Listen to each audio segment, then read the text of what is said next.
India's number 1 varicose veins hospitals ఐబీసీను సంప్రదించండి. మీ నొప్పి లేని ప్రయాణాన్ని ప్రారంభించండి. నమస్తే అండి సురేష్ బాబు గారు. నమస్కారం అండి కీర్తి గారు. సో మకర రాశి వారికి ఆగస్ట్ 1వ తారీఖు నుంచి 31వ తారీఖు వరకు ఎలా ఉంటుందో తెలియజేస్తారా? సో మనకి మకర రాశి ప్రెడిక్షన్ ఎలా ఉండబోయో చూసుకునే ముందు కనుక చూస్తే మనకి ఆగస్టు మంత్లో చాలా ముఖ్యమైన పండగలు, విశేషాలు, ఎన్నో వ్రతాలు, హోమాలు చేసుకోవడానికి చాలా చాలా అవకాశం ఉండే ముఖ్యమైన పండగలన్నీ ఉన్నాయండి. ఒకటి ఇది వచ్చేటప్పటికి మనకి అష్టమితో స్టార్ట్ అవుతుందండి. శ్రావణ మాస అష్టమితో స్టార్ట్ అవుతుంది, సప్తమి భాద్రపదంతో ఎండ్ అవుతుంది. మనకి 8th డేట్ని కనుక చూసుకుంటే వరమహాలక్ష్మి వ్రతం మనం చేసుకుంటూ ఉంటామండి. తర్వాత 9th ఇమీడియట్లీ నెక్స్ట్ డే వచ్చేటప్పటికి గాయత్రి మాత జన్మించిన రోజు, ఆ రోజు రక్షాబంధన్ చేసుకుంటాం. అలానే వచ్చేటప్పటికి ఉపకర్మ, జంజాలు మార్చుకోవటం ఇవన్నీ కూడా చేస్తూ ఉంటారు. తర్వాత మనకి 16th శ్రీకృష్ణ జన్మాష్టమి ఉంది. తర్వాత 27th వినాయక చవితి ఉందన్నమాట. సో మనకి ఎవరైనా గనక అమ్మవారికి ఈరోజు వరమహాలక్ష్మి రోజున కనుక చేసుకుంటే, ఎందుకు చేసుకుంటే ఒక గ్రాటిట్యూడ్ అండి. మనం అడగకుండానే అమ్మవారు ఎన్నో రకాల వరాలు మనకి ఇచ్చేస్తూ ఉంటుంది. ఒక మనిషి ఉదయం నుంచి సాయంత్రం వరకు సుమారు జ్యోతిష శాస్త్రంలో 800 రకాల పనులు చేస్తాడంటండి. మనం అన్నీ కావాలని అమ్మవారు అనుకోం కదా. మరి టయానికి బ్రేక్ఫాస్ట్ తింటాం, లంచ్ తింటాము, కార్లో తిరుగుతుంటాం, టయానికి నిద్రపోతూ ఉంటాం, ఎన్నో పనులు చేసేస్తూ ఉంటాం. అవన్నీ అమ్మవారి అనుగ్రహమేగా. అనుగ్రహం అనమాట. అంటే అడగకుండానే ఆటోమేటిక్ అమ్మవారు ఇస్తుంది కాబట్టి దానికి కృతజ్ఞతాభావంగా అమ్మవారిని మనం స్మరించుకోవటం, పూజ చేసుకోవటం, వ్రతం చేసుకోవటం ఎంతోనా ముఖ్యం అనమాట. ఇంకా అడిగామనుకోండి ఇంకా చాలా ఇచ్చేస్తారు.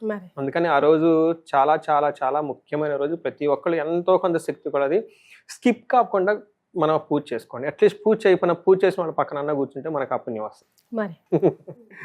సో ఇవి అందరూ జరుపుకోవాలని చెప్పేసి మనం కోరుకుందామండి. మనం కనుక మకర రాశి కనుక చూసుకుంటే, మకర రాశి వాళ్ళకి లాస్ట్ 4 months ఒక రకంగా వాళ్ళు ఫ్లైట్లో ఎగిరి గాల్లో తేలిపోయారు అనమాట. ఓకే. అయితే జూలై మంత్ కొంచెం స్లోగా ఉండమని నేను చెప్పడం జరిగింది. అంత దూకుడు కావద్దు, ఆలోచించి నిదానంగా వెళ్ళండి, కేర్ఫుల్గా వెళ్ళండి అని చెప్పాను. అయితే ఆగస్ట్ మంత్ కూడా వీళ్ళు కొంచెం కేర్ఫుల్గా ఉండటం ఎంతైనా అవసరం. పేషెన్సీగా ఉండాలి. అనవసరమైన గొడవలు వచ్చే అవకాశం ఎక్కువగా ఉంటుంది. పాపం వీళ్ళ మానాన్ని వీళ్ళు ఏదో చేసుకుంటూ ఉంటారు. వేరే వాళ్ళు సహజంగా అంతే కదండి. ప్రాబ్లమ్స్ ఎవరు పెడతారండి? మన చుట్టూ అన్ఎక్స్పెక్టెడ్ పీపుల్ ఏం కాదు, ఎక్స్పెక్టెడ్ పీపుల్ లోంచే ప్రాబ్లమ్స్ వస్తాయి. బట్ ఇది టెంపరీ మూమెంట్. గోచారంలో ఉన్న రిజల్ట్ అది మాక్సిమం 1 month 2 months ఉండదు, బాగుండదు. జనరల్గా ఓవరాల్ అంతా బాగుంది. బట్ 2 months జూలై ఆగస్ట్ మంత్లో ఎక్కువగా 7th హౌస్లో 8th హౌస్లో ప్లానెట్స్ ఉన్నాయండి. అవి కొంచెం ఇబ్బంది పెట్టే పరిస్థితి కాబట్టి కొంచెం పేషెన్సీగా దూకుడుగా వెళ్లకుండా, కొత్త వాళ్ళతో పరిచయాలు పెంచుకోకుండా, కొత్తగా ఏమంటారు రిస్కీ పనులు చేయకుండా కొంచెం ఆఫ్ చేసి తర్వాత చేసుకుంటే బాగుంటుంది. మనం మకర రాశి కనుక చూసుకుంటే ఉత్తరాషాఢ 3, 2, 3, 4 పాదాలు, శ్రవణం 1, 2, 3, 4 పాదాలు, ధనిష్ట 1, 2 పాదాలంతా కూడా ఇందులో ఉంటారు. పేరు బలం కనుక చూసుకుంటే బాగా పాపులర్ అయిన పేర్లు అందరూ ఇందులోనే ఉంటారండి. బో, జా, జీ, జూ, జే, కా, గా, గి అన్న పేర్లు కూడా మనకి మకర రాశిలో ఉంటారు. వీళ్ళకి 4 గ్రహాలు మారుతూ ఉన్నాయండి. శుక్రుడు మారుతూ ఉన్నారు ఆగస్టు 17th. దానికి మనకి మంత్ మారకముందు ఒక 2-3 days ముందు మన శుక్రుడు మారుతున్నారు. తర్వాత కుజుడు కూడా మారుతూ ఉన్నారండి. 26వ తారీఖు, 28వ తారీఖు ఈ 2 గ్రహాలు కూడా మారుతూ ఉన్నాయి అనమాట. ఈ గ్రహాల యొక్క ఎఫెక్ట్ కూడా వీళ్ళకి ఆగస్టు మాసంలో ఈ మకర రాశి వాళ్ళు ఎక్స్పీరియన్స్ అవ్వబోతూ ఉన్నారు.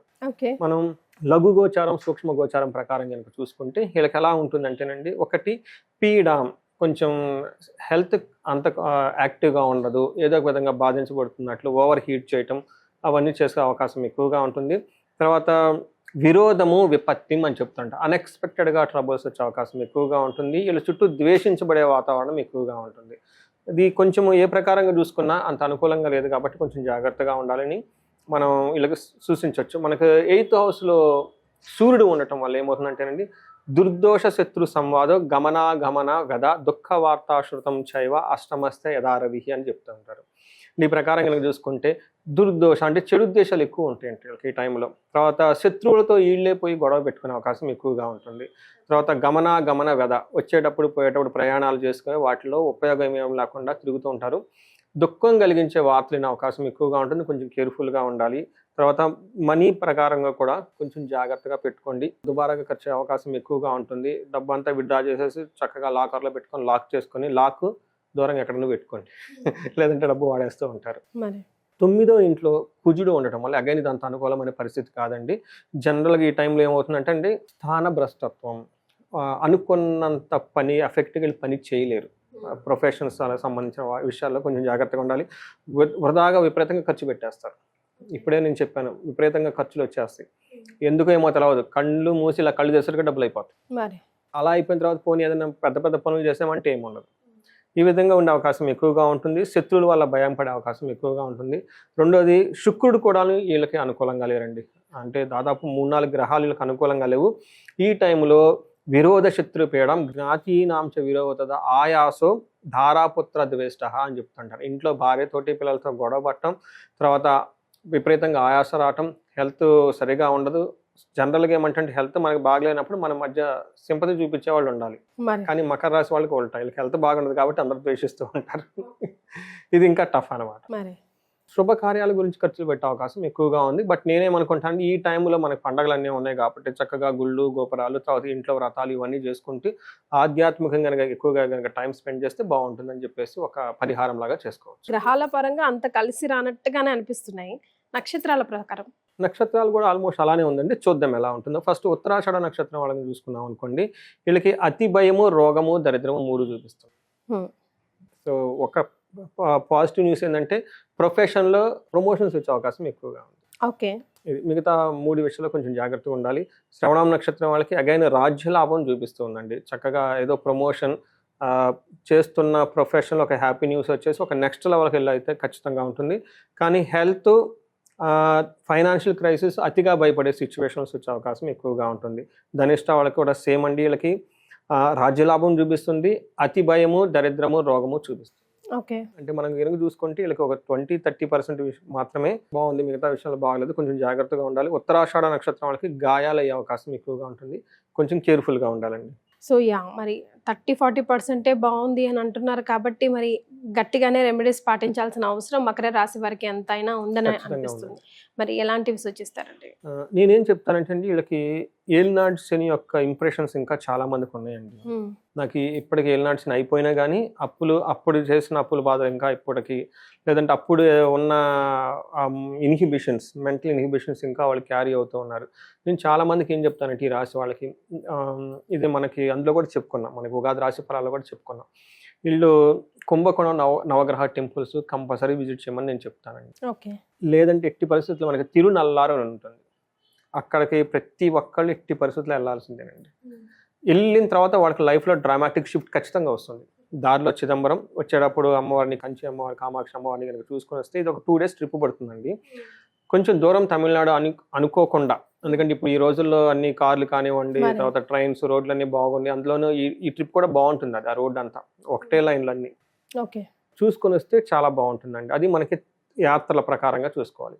రెండోది సింపుల్గా మనం ఇంట్లోనే మనకి ఏ శుక్రవారాన్ని, ఏ సోమవారాన్ని వదలకుండా సమయ స్ఫూర్తిగా, తర్వాత పేషెన్సీగా అన్నీ సెలబ్రేట్ చేసుకుంటాం, చాలా మంచిది.